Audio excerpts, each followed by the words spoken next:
कमरेला झालंय. आय थोडं थांब थांब.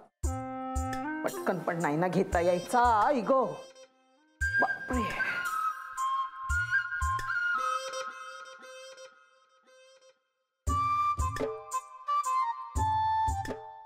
जरा तिकडे बघ तिकडे.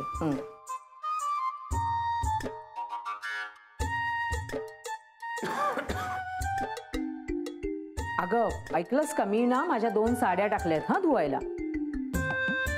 अगं नेमकी ती बाहेर जायची साडी आहे ना, तीच काल खराब झाली. ती पण टाकली. जरा पिळून टाका ती. होय कपडे भिजवलेस ना तू? ती काय रिकामी बसलीये का? आता काय करू मी? हा मला ना मेलं बाई, या कमरेमुळे काही होत नाही तुम्हाला सांगते. आता कपडे धुवायला नाही टाकायचे मग काय साचवून ठेवू का सगळे? बरं आपल्याकडे वॉशिंग मशीन काय म्हणतात ते पण नाहीये. नाही तिला त्रास होतोय मान्य आहे मला, पण आपली मशीन घेण्याची तरी ऐपत आहे का? आणि हिच्याकडच्यानी रुखवातात तरी काही मशीन बिशीन दिलंय का आपल्याला?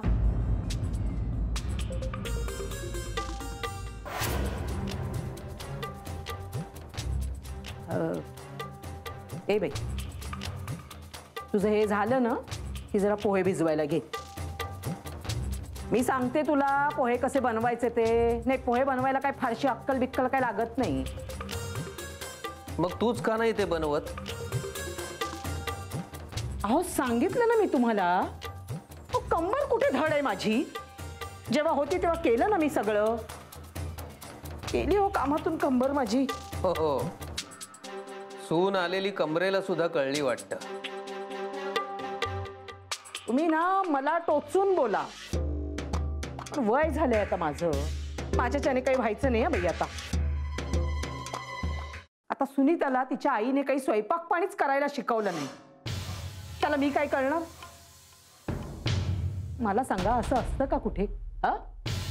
मुलीच्या जातीला शिकवायला नको का आई वडिलांनी?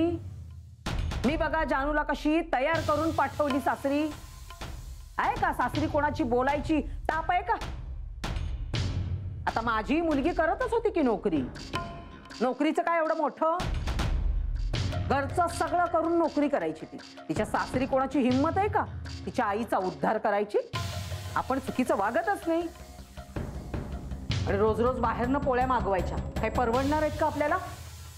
आणि पोळ्या पण मेल्या कसल्या एवढे पैसे देऊन? रबर तरी बरा त्याच्यापेक्षा.